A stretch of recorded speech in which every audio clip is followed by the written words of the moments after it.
मैंने मोबाइल में compiler open कर लिया है और यहाँ मैंने HTML फाइल के अंदर एक कोड लिखा है जो कि जावास्क्रिप्ट है। स्क्रिप्ट टैग यूज़ करके हम HTML फाइल के अंदर ही जावास्क्रिप्ट लिख सकते हैं।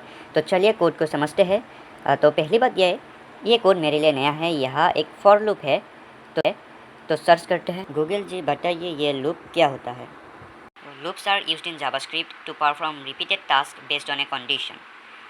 Conditions typically return true or false. A loop will continue running until the defined condition returns false.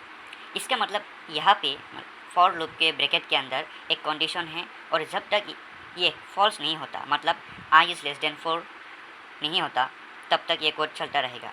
तो कोड को पढ़ते हैं। मैंने इन लाइनों को कमेंट कर दिया है। मतलब ये रन नहीं होंगे। जो लाइन कमेंट में है वो बेकार है।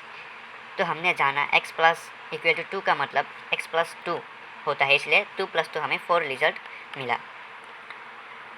तो क्योंकि ये लूप है तो i की वैल्यू 0 से 3 तक लिखते हैं, क्योंकि i इज़ लेस देन 4 होना चाहिए। और उसके बाद क्योंकि x इक्वल टू 2 है, इसलिए हम 0 से 3 तक लिख लेते हैं। और उसके बाद 1 प्लस 2, 3 प्लस 1, इस तरह 8 रिज़ल्ट मिलेगा हमें। तो हमें रिज़ल्ट 8 मिलेगा, लेकिन हमें तो 10 चाहिए। मतलब अगर हम x प्लस i करें तो रिज़ल्ट 8 ही मिलेगा। मतलब लूप इस तरह काम करता है, ये तो पता चल गया। बाकी 10 कैसे आता है वो हमें पता लगाना पड़ेगा। x इक्वल टू 2 है और x plus equal to 2 for loop के अंदर।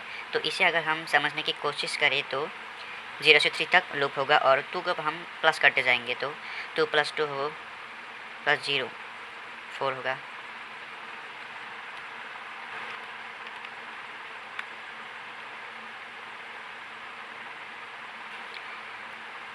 उसके बाद 4 प्लस 2 मतलब 1 होगा, क्योंकि i की वैल्यू 1 बन गई। तो 5, उसके बाद 5 प्लस 2 7,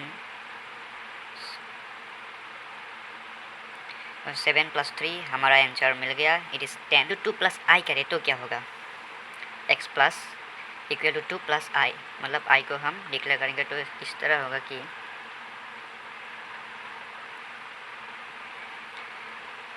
तो x plus equal to 2 plus i का रिजल्ट होता है 16। तो 16 क्यों होता है, तो क्योंकि हमें x प्लस इक्वल टू 2 को हमें 10 मिला और उसके बाद हमने i को वापस से जोड़ा, मतलब i वापस से प्लस होगा। तो 2 प्लस 2 प्लस 0 इक्वल टू 4 होगा। और 4 प्लस 2 क्योंकि 2 फिर से प्लस होगा और i 1, 5 प्लस 2 और 2, ये 9 होगा। अच्छा,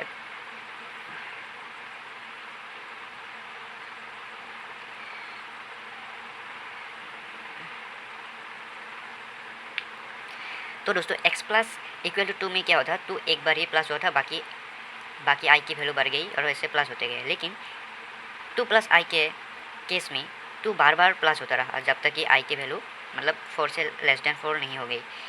तो यही है। तो ये क्यों है ये तो हम नहीं समझेंगे क्योंकि डेफिनेशन नहीं जाना, लेकिन लर्न द कोड का यही खासियत है कि हम क्यों नहीं, हम क्या सीखते